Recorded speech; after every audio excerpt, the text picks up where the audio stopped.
நண்பர்கள் அனைவருக்கும் வணக்கம். வாங்க கனவு தேசத்தில் பயணிக்கலாம். கனவு தேசத்தில் உங்களுடன் பயணிக்கும் நான் ராஜ்குமார்.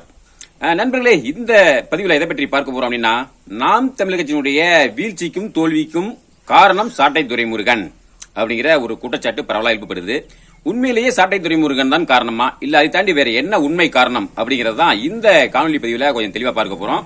சரி நண்பர்களே, அது என்ன அப்படிங்கறத பார்ப்போம்.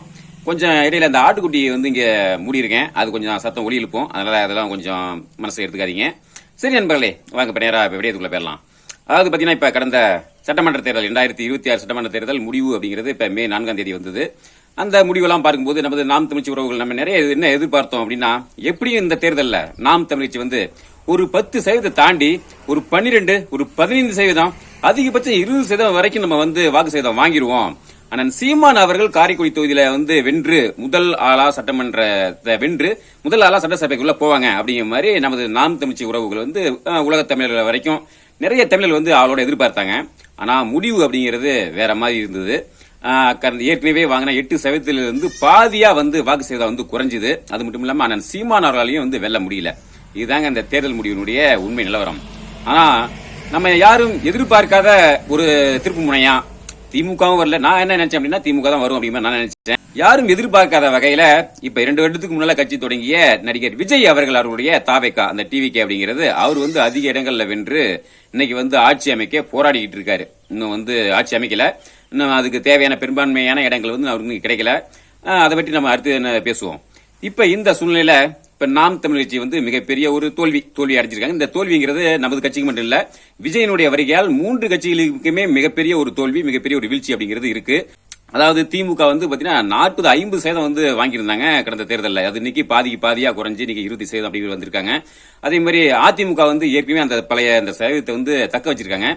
நாம் தமிழ் கட்சி 8% வாங்கினது இன்னைக்கு பாதியா குறைஞ்சு இன்னைக்கு 4% வாங்கியிருக்காங்க. இப்ப இந்த மற்ற கட்சிகளை விட்டுருவோம். இப்ப நமது நாம் தமிழச்சினுடைய இந்த தோல்விக்கு இந்த வீழ்ச்சிக்கு என்ன காரணம் அப்படிங்கறத பத்தி நம்ம கொஞ்சம் யோசிச்சோம் அப்படின்னா, இப்ப இன்னைக்கு பரவலா பேசப்படுகிற கருத்து என்ன அப்படின்னா, சில பேர் சொல்றாங்க சாட்டை துரைமுருகன் விஜய் மீது அதிகப்படியான விமர்சனம் வச்சாங்க. அதாவது திமுக எதிர்ப்பை விட தாவேகா எதிர்ப்பு, விஜயனுடைய எதிர்ப்பை அதிகமா கையில் எடுத்ததுனாலதான் நாம் தமிழ்ச்சி இவ்வளவு வீழ்ச்சியை அடைஞ்சதுக்கு காரணம் அப்படிங்கிற மாதிரி பரவலா சொல்றாங்க. அதாவது என்ன பொறுத்தவரையில என்ன அப்படின்னா, நான் இதை பற்றி இதுதான் உண்மையான அப்படிங்கிற மாதிரிலாம் நான் கொஞ்சம் பலருடைய கருத்துக்களை நான் கேட்டேன். ஏன்னா தனிப்பட்ட முறையில் நம்ம எதையும் ஆராயாம எடுத்துடக்கூடாது.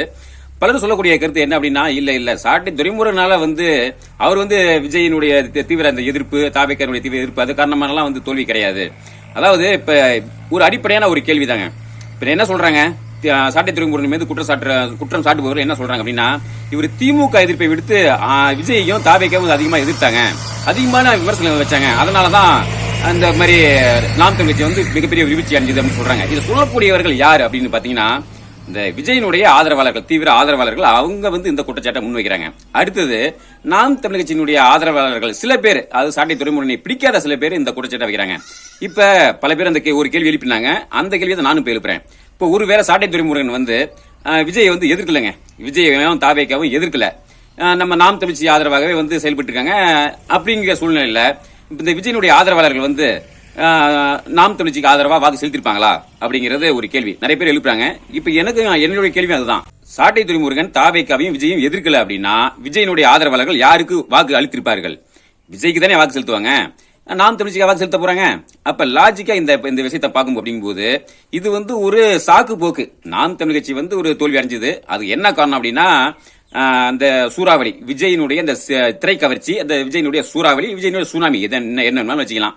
அதாவது இத்தனை வருடங்களாக இல்லாத அந்த ஒரு திரை கவர்ச்சி அப்படிங்கிறது இந்த விஜய் மூலமா அது ஏற்பட்டு, இதுல நாம் தமிழ் கட்சிக்கு மட்டும் வீழ்ச்சி இல்ல, எல்லா கட்சியிலுமே வீழ்ச்சி. நீங்க ஆண்ட கட்சி, ஆளும் கட்சி, எல்லா கட்சியுமே வீழ்ச்சி. முதல்வரே ஸ்டாலின் அவரே தோற்று இருக்காரு. அப்படிங்கும் போது இதுல நாம் தமிழ் கட்சி மட்டும் விதிவிலக்கு கிடையாது, நாம் தமிழ் கட்சியும் தோற்று இருக்கு.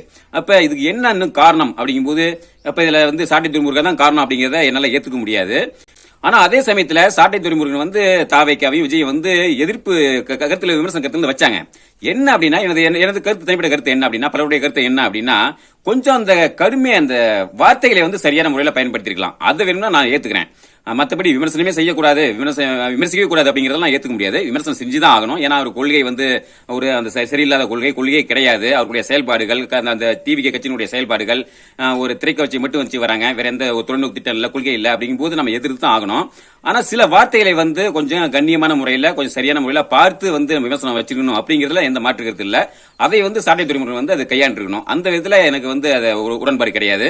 இனி வரும் நாட்கள்ல அதை யார் மேல விமர்சனம் வச்சாலும் சரிங்க, எனக்கு வந்து இந்த வார்த்தைகள்ல கொஞ்சம் நிதானமா கொஞ்சம் கையாளணும், வார்த்தையை வந்து சரியா பயன்படுத்தணும் அப்படிங்கிறது தான். ஒரு எல்லை இருக்கு பாத்தீங்களா, ஒரு எல்லை தாண்டி வந்து நம்ம முகம் சுளிக்கிற அளவுக்கு நம்ம வந்து ஒருத்தர் மேல யார் மேல விமர்சனம் பண்ணாலும் அவங்க முகம் சுளிக்காத அளவுக்கு நியாயமான முறையில விமர்சனம் பண்ணோம்னா அது வந்து ஏத்துக்கூடியதுதான். அந்த வகையில கொஞ்சம் சாட்டை துறைமுறை வந்து கொஞ்சம் எல்லை மீறிட்டார் அப்படிங்கறத நம்ம எந்த ஏற்றுக்கொள்ளுதான் ஆகணும். அந்த வகையில நம்ம வந்து அதை ஆதரிக்கிறோம். மற்றபடி சாட்டை துறைமுறை வந்து விமர்சிச்சதுனாலதான் நாம் தமிழ்ச்சி வந்து வீழ்ச்சி அடைஞ்சது அப்படிங்கறத நான் ஏத்துக்க முடியாது. சரி, இதை தாண்டி நாம் தமிழ்ச்சியினுடைய இந்த தோல்விக்கு, இந்த வீழ்ச்சிக்கு என்ன காரணம் அப்படின்னா, எனக்கு தெரிஞ்ச வரைக்கும் பலருடைய கருத்துக்களையும் நான் உள்வாங்கி தான் நான் சொல்றேன்.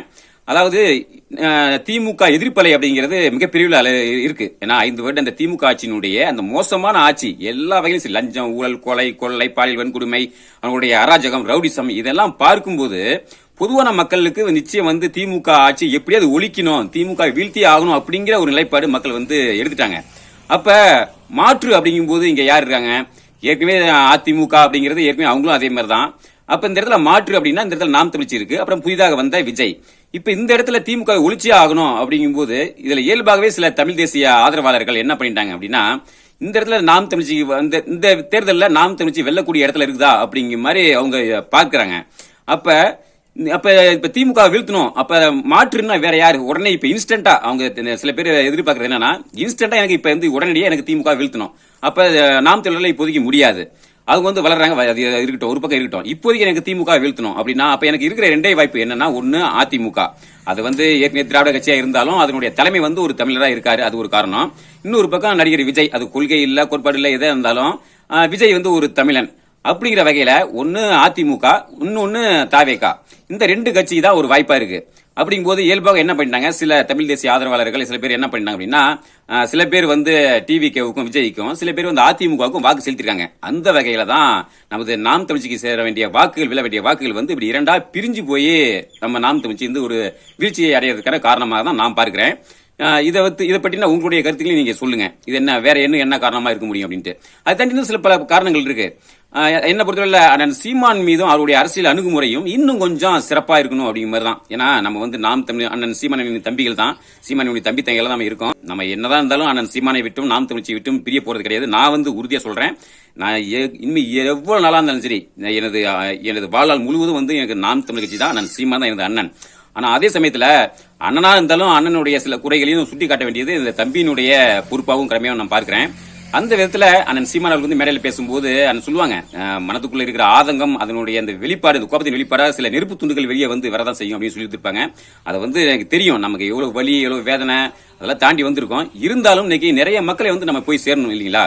அப்ப பொதுவான மக்கள் பார்க்கும்போது அவங்களுடைய முகம் சுளிக்காத அளவுக்கு நமது பேச்சுகளும் நமது கருத்துக்களும் இருக்கணும் அப்படிங்கறத நம்ம வந்து அதை செஞ்சுதான் ஆகணும். அந்த வகையில அண்ணன் சீமான் அவருடைய பரப்புரையிலையும் சரி, அவருடைய கருத்துக்களையும் சரி, செய்தியாளர் சந்திப்பிலையும் சரி, சில கருத்துக்களை இப்ப அண்ணனுடைய பேச்சுகளை நம்ம பார்த்திருப்போம். மேடை பேச்சுல ஒரு மாதிரியா இருக்கும், இதே ஒரு இலக்கிய பேச்சு, ஒரு இலக்கிய மேடை, ஒரு சினிமா சம்பந்தமான ஏதோ ஒரு விமர்சனம், அந்த மேடை, இப்போ ஒரு திரைப்பட வெளியீட்டு விழாவுக்கு அந்த மேடையில பேசும்போது, இல்லைன்னா ஒரு கல்லூரி விழாவில் பேசும்போது அங்க அண்ணன் சீமான் வந்து பாத்தீங்கன்னா அவ்வளவு தெளிவா, ரொம்ப வியக்கக்கூடிய அளவுல ரொம்ப மெச்சூரிட்டியா, ரொம்ப பண்பட்ட ஒரு மனிதரா பேசுவாங்க.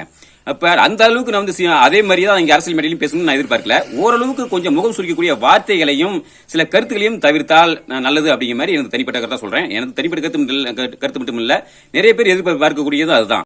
சில மக்கள் இல்லைன்னா பெரும்பாலான மக்கள் வந்து இந்த மாதிரியான வார்த்தைகளை வந்து கொஞ்சம் முகம் சுளிக்கிற மாதிரி தான் பாக்குறாங்க. அப்ப அதை கொஞ்சம் தவிர்த்துட்டு எல்லோரு மக்களையும் அனுசரிக்கிற மாதிரி, எல்லோரு மக்களையும் கவர்ற மாதிரி அண்ணன் சீமான் வந்து தங்களுடைய அந்த பேச்சையும் தன்னுடைய கருத்தையும் வந்து கொஞ்சம் மாற்றிக்கொண்டால் நமது கட்சி வந்து இன்னும் மிகப்பெரிய அளவுல இன்னும் பல மக்களிடையும் போய் சேர்றதுக்கான வாய்ப்பா இருக்கும். அது மட்டும் இல்லாம களத்துல நம்ம பேசுறதுக்கு நமக்கு நல்லா இருக்கும். ஏன்னா நம்ம களத்துல போய் பேசும்போது, சில மக்கள்கிட்ட பேசும்போது, என்னப்பா ஒரு சீமான் வந்து ஒரு அரசியல் தலைவர் மாதிரியா பேசுறாரு, இந்த மாதிரிலாம் பேசுறாரு அப்படிங்கிற ஒரு விமர்சனம் வந்து நம்ம கிட்ட கேட்கறாங்க. அவங்க கிட்ட நம்ம என்ன சொல்லி புரிய வைக்கிறது அப்படிங்கிற ஒரு தர்ம சங்கடமும் நமக்கும் வந்து வருது. நானும் அதை சந்திச்சிருக்கேன். அதனால எனது ஒரு தனிப்பட்ட ஒரு இந்த சீமானின் தம்பியா நான் வேண்டிக்கிறது என்னன்னா, இந்த கருத்தை வந்து எப்படியாவது அண்ணன் கொண்டு போய் சேர்க்கணும்.